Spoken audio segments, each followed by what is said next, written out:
Les Big Four, en 2016, ont reçu 235 000 candidatures. En fait, ils reçoivent tellement de candidatures qu'ils sont obligés de s'y prendre des mois à l'avance pour recruter. Et malheureusement, beaucoup de personnes, peut-être vous actuellement, ne sont pas au courant de ce fait et découvrent un peu au dernier moment qu'il fallait s'y prendre des mois plus tôt. C'est pour ça que je vous fais cette vidéo et c'est pour ça aussi que ce que je vous promets, c'est que d'ici quelques minutes, vous saurez exactement quand candidater et quelles sont les dates de rentrée. On commence tout de suite.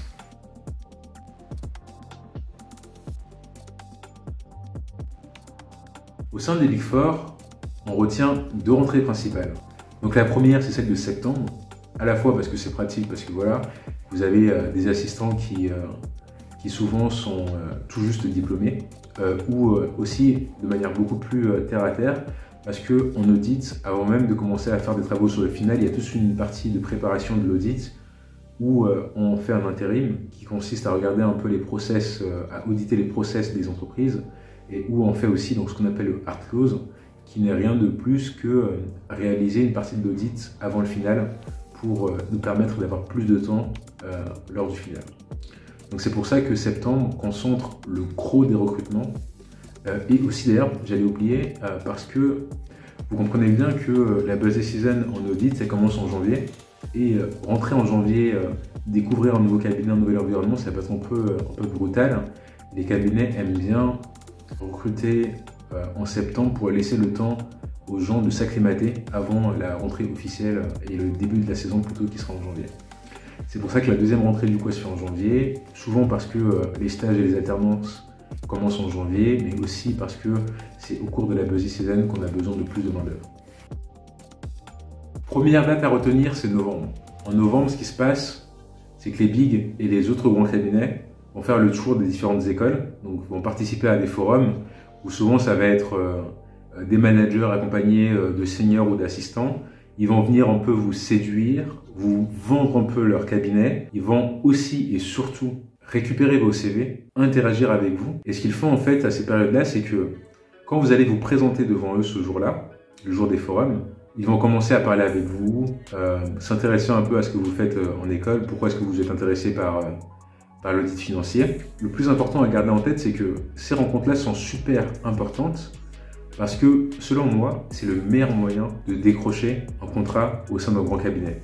Parce que si un cabinet se déplace pour venir vous voir, c'est pas pour rien. C'est parce que eux, ils ont besoin de vous autant que vous n'avez besoin d'eux. Donc, ce qu'ils font, c'est qu'à la fin des échanges qu'ils auront eu avec vous, ils vont avoir une sorte de tablette. Souvent, ils vont déposer votre CV, soit le prendre en photo, et surtout, ils vont en fait ajouter des commentaires à votre CV en expliquant le fit qu'ils ont eu avec vous. Donc c'est important que vous montriez votre curiosité et qu'avant même de rencontrer les opérationnels lors des forums écoles, vous soyez bien renseigné sur les différents cabinets pour montrer votre motivation à rejoindre tel cabinet et pas son concurrent. L'autre date importante à retenir, c'est décembre. Décembre, c'est le lancement officiel des campagnes de recrutement. Le meilleur moyen d'être au courant de quand chaque cabinet va commencer à recruter, c'est ce que je vous conseille, c'est à partir du 1er décembre, chaque semaine, passer sur les sites de tous les cabinets qui vous intéressent. Et ce qu'ils font souvent, c'est qu'ils vont poster une offre par rentrée. Donc vous allez voir par exemple sur le site de telle boîte, une offre qui va s'appeler auditeur financier junior ou stagiaire. Ils vont préciser le secteur, donc par exemple industrie et services, et surtout ils vont préciser donc la date de rentrée, par exemple janvier de telle année ou décembre de telle année.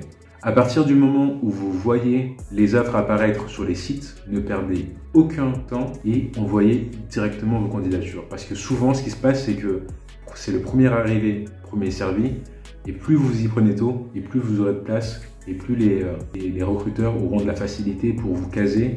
Souvent, c'est ce qui est difficile en vrai. Pour être franc, ce qui se passe, c'est que les RH vont s'occuper de contacter les candidats pour voir s'ils ont un profil qui peuvent les intéresser. Mais ce qui fait que les process au sein des Big Four sont un peu compliqués et parfois prennent beaucoup de temps, c'est parce que c'est les managers et les seniors qui font passer les entretiens. Donc concrètement, ça signifie que la complexité pour les RH, c'est de trouver, surtout dans des périodes comme en janvier, février, mars, où là on est complètement sous l'eau, souvent c'est de trouver des managers ou des seniors qui sont disponibles pour vous faire passer les entretiens. Donc plus vous allez vous y prendre tôt et plus vous allez avoir de chances de décrocher des entretiens rapidement, quoi. Donc perdez pas de temps à partir de janvier, scrutez un peu les différents sites et dès que vous voyez les offres apparaître, ayez votre CV déjà prêt et puis shootez ça directement sur la plateforme. Okay.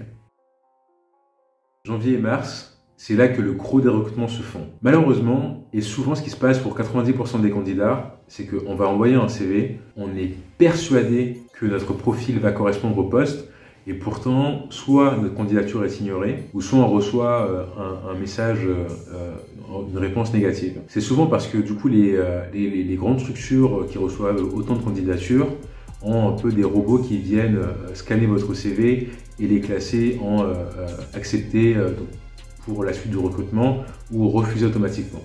C'est pour ça que dans mon e-learning, je vous apprends une méthode que j'ai employée et qui m'a beaucoup été utile pour entrer en contact direct par mail avec les RH pour être sûr que si vous êtes convaincu que vous avez vraiment le profil adapté pour une offre, cette méthode, donc d'envoyer directement votre mail à la RH, vous permet d'être sûr que votre CV ne passe pas à la trappe à cause d'une intelligence artificielle. Maintenant, on arrive à mars. Souvent, ce qui se passe, c'est que entre mars et la rentrée, les Big Four ont plus ou moins fini leur recrutement. Donc, si ils s'y sont bien pris, ils n'ont plus beaucoup de gens à recruter, ils ont un peu fait leur travail. Mais je veux simplement attirer votre attention sur un phénomène qu'on observe beaucoup dans les grands cabinets, c'est que les cabinets sont en permanente concurrence entre eux. Et il y a beaucoup de candidats qui vont accepter une offre, par exemple en février, et finalement ils vont décrocher une offre qui les intéresse plus beaucoup plus tard dans l'année. Donc c'est pour ça qu'il y a un phénomène qui se passe après le mois de mars, où souvent vous allez avoir encore des postes qui vont s'ouvrir parce qu'il y a eu beaucoup de candidats qui se sont désistés.